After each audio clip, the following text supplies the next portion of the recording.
Hi guys, welcome back to Salarywatchman Reviews. Some time ago, my friend loaned me his collection, and one of those watches is this exquisite, spectacular timepiece, the Rolex Day-Date, reference number 1803.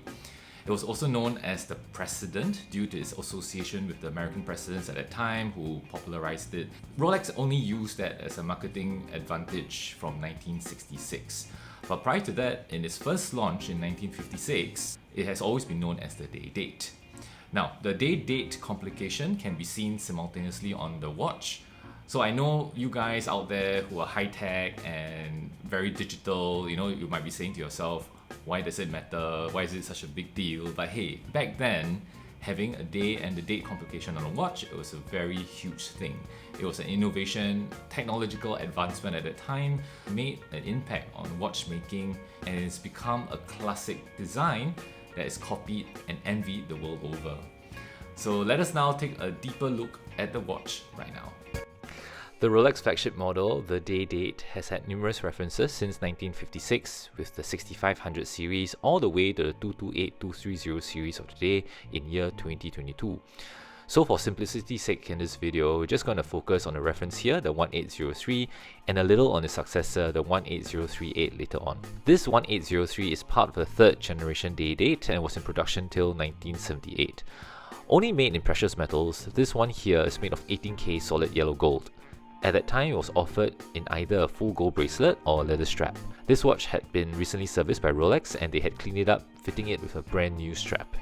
It is crazy to see how fresh this piece is knowing that it's 50 plus years old. Its hour markers, crown, hands and dial, everything is in 18K yellow gold, and with today's price of Singapore dollars 85 to a gram, this watch is definitely worth its weight in gold. The Day-Date is traditionally fitted with a plexi crystal face and fluted bezel, but this one is special with this diamond bezel, as I believe at that time to choose such an option proves that the owner had a bold sense of respected confidence. It is the kind of thing in life that you strive for, and buying such a piece simply immortalizes it. You don't need anybody to know it, as long as you wore it, you knew it. The earlier versions of the 1803 had a pi pen dial, and on this one is slightly later, in the mid-70s, so it was flattened out, look a little bit bigger, on which its size is the 36mm dial. So I feel that this dial is a magical optimal size, as the 40mm versions or even the failed 41mm versions are too big to maintain the perfect ratios. With my small 15-inch wrists, I have nothing to complain as it fits me wonderfully.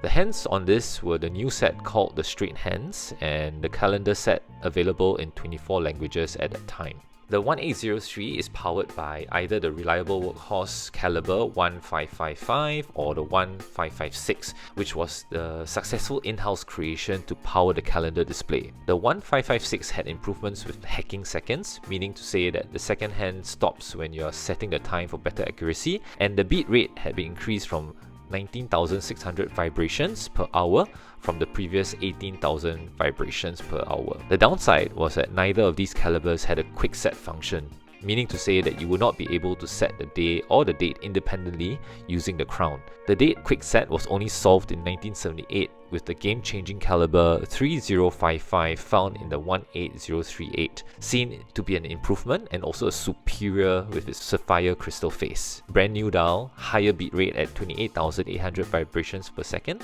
and a +1 to its calendar language offering to 25. Nevertheless, the DNA from the 1803 is without a doubt still seen inside the 18038 and remains to be very important.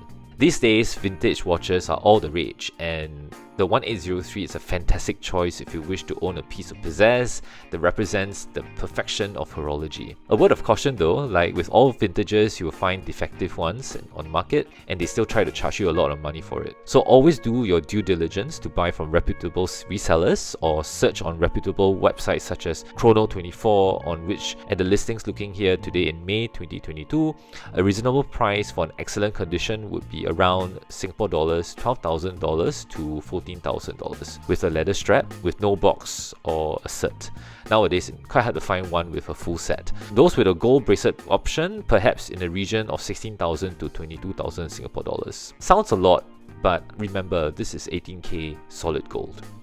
Another way to hunt down for a good deal is at auction houses such as Philips, for example, where a leather strap version was sold at about 14,200 Singapore dollars after all the premiums and taxes, whereas at Sotheby's there were two rather pricey from around 23,000 dollars Singapore to 25,000 Singapore dollars. And for full gold bracelet versions, a 18038 was sold at Bonham's at about 22,000 dollars Singapore, and pending an antiquarian auction which I just saw recently, it has a high estimate of about 24,000 Singapore dollars. So there you have it, the wonderful Rolex Day-Date. In my humble opinion, this is the epitome of all gentleman watches. If you're looking for a classic timepiece that speaks of luxury and horological finesse, this is it.